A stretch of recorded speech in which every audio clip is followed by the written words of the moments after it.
Hi kids, welcome back. For today, we're going to discuss your lesson about recognize the importance of 5 R's of waste management.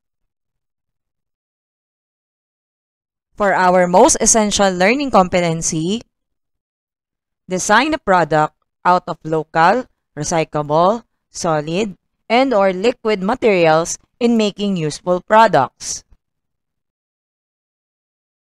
For today's objective, recognize the importance of 5 R's of waste management. Let's ignite your curiosity, discover something new, unleash your inner scientist with Science 5! I am your virtual teacher, Teacher Regine.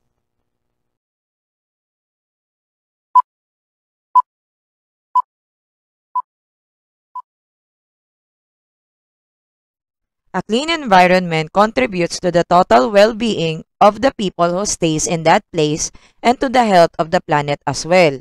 It includes not just the physical cleanliness of our surroundings, but also the broader aspects of the environmental stewardship. To attain this kind of situation, as humans, we should practice the 5 R's of waste management. What do you think is the importance of 5 R's in waste management? Let's find out. For our guide questions, Number 1. What is waste management? Number 2. How should we segregate our waste using 5 R's of proper waste management? And number 3.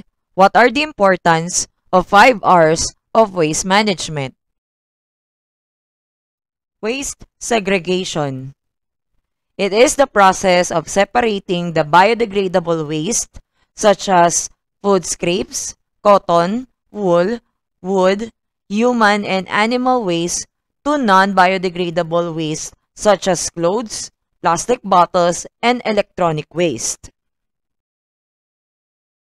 Disposing waste materials should be done properly to avoid health and environmental problems. From our previous lesson, let's recall the 5 R's in waste management. Can you still remember this activity?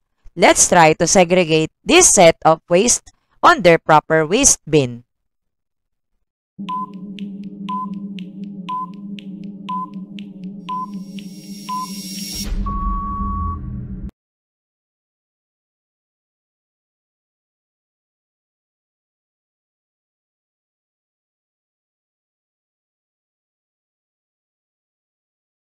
What are the importance of 5 R's of waste management? Recycle. Recycling involves processing used materials into new products, which helps conserve raw materials and reduces the volume of waste sent to landfills or incinerators. For its impact, it reduces the need of virgin resources, lowers energy consumption compared to producing new materials, and minimizes environmental pollution. Recycling also helps support the circular economy by keeping materials in use. Reduce. Minimizing the amount of waste generated by buying fewer products, choosing products with less packaging, and using resources more efficiently helps decrease the waste at its source. For its impact, it lowers the volume of waste, reduces the burden on waste management systems and landfills, conserves natural resources, and decreases pollution and greenhouse gas emissions. Reuse. Reusing items instead of discarding them extends the life cycle and reduces the need for new products. This includes repurposing materials, repairing items, and using products multiple times. For its impact, it conserves resources, reduces the demand for new products, and minimizes waste. Reuse can also save money and reduce the environmental impact associated with manufacturing and disposal. Recover. Recover refers to composting organic waste, such as food scraps and yard trimmings, to create nutrient-rich compost that can be used to enrich the soil.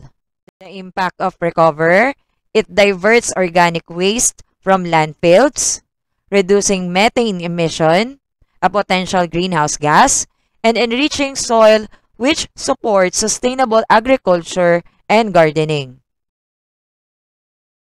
Repair: fixing and repairing broken materials that can still be used can save money on buying new ones and minimizing the disposal of waste. For its impact, it reduces the demands of resources and energy required to produce and transport materials. This can lead to the decrease in environmental pollution. To sum up the given ideas, here are the 5 importance of 5 R's of waste management. Number 1, it saves energy and money. Number 2, preserving new materials. Number 3, reducing air and water pollution. Number 4, save the environment. And number 5, it lessens the production of waste materials that will cause harmful effects. By integrating the 5 R's in our daily life, individuals and organizations can significantly reduce the environmental footprint. It also promotes sustainability and contributes to a more efficient and responsible waste management system. Each principle works together to minimize waste, conserve resources, and reduce pollution to support healthier planet. Did you learn something new in our today's lesson? Good job! I'm so happy to hear that. See you again in our next lesson.